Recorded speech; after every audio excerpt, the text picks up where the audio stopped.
big question. Am I the only one in this country who feels like we have now fully entered the twilight zone? Just look at the shocking events this week that have unfolded in this country.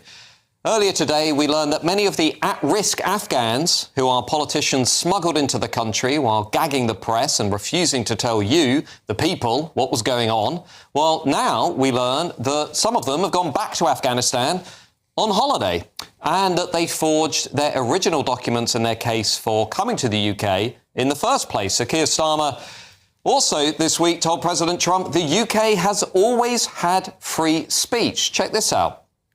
I draw a limit between free speech and the speech of those that want to peddle paedophilia and suicide social media to children, and therefore I'm all for free speech.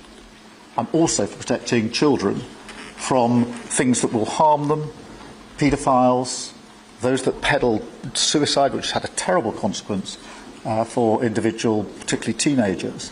And so that's the balance we strike. I'm all for free speech, says Keir Starmer, at the very same time as police visited a stage 4 cancer patient to tell her to apologise for what she wrote on Facebook, or she would be hauled off to the local police station. The Labour government also voted to change sentencing laws that will see rapists and paedophiles, including people who pay children under 13 years of age for sex, who rape children and create indecent images of children, released from prison early after serving 1/3 of their sentence. Meanwhile, a Labour minister also stood up in the House of Commons this week and said that Islamic sharia courts, which directly violate our tradition of separating church and state, are part of, get this, what makes us British. Does the new Secretary of State for Justice recognise Sharia law and Sharia courts in the United Kingdom? Yes or no? Sharia law forms no part of the law of England and Wales, but in common with Christian, Jewish and other courts of faith where people choose to put themselves before those councils, that's part of the religious tolerance that is an important British value. Well, there you go then. No problem. Nothing to see here. We also learned that the Labour government since April has spent an eye-watering £50 billion just paying the interest on our country's out-of-control credit card. And we learned that people who are not working and on welfare can claim an income of £25,000 a year, which is more than the post-tax £22,500 that workers on the national living wage earn. In which case, why work? We also learned that the average home in London is no longer affordable for any household income group, and we learned that net zero lunacy is now going to push up our energy bills next year by another £100.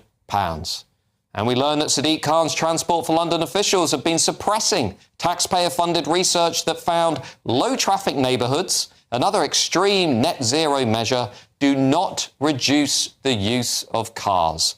And we learned a senior police officer from West Yorkshire deliberately blocked attempts to investigate rape gangs targeting a children's home in Bradford, while Labour continues to drag its heels on a national inquiry into those hideous rape gangs.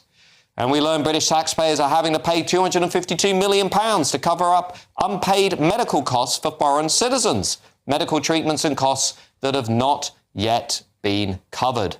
And on the same day, the British people discovered an Egyptian asylum seeker who raped a woman in London's Hyde Park is also a convicted Islamist terrorist who was staying in a 4-star Hilton hotel paid for by British taxpayers.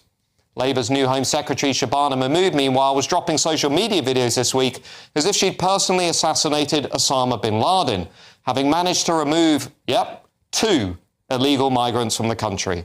Just 2. All this, in a word, is insane. It's outrageous. It's absurd. It's making a mockery of the British people. It's making a mockery of our country, which is no doubt why also this week the Reform Party surged to 34% in the national polls, while Labour and the Tories are both now down to 16% of the national vote each, which is the lowest ever share of the vote for the Labour Party in polling history. Well, look, this is why the country is in a mess, because of all of those problems I've just listed. This is why Labour is on the verge of collapse. This is why you see a new political party polling 34% of the vote. A revolution is indeed in the air. Can we please get back to some semblance of being a serious, stable, competent government and a country that looks after and prioritises its own people?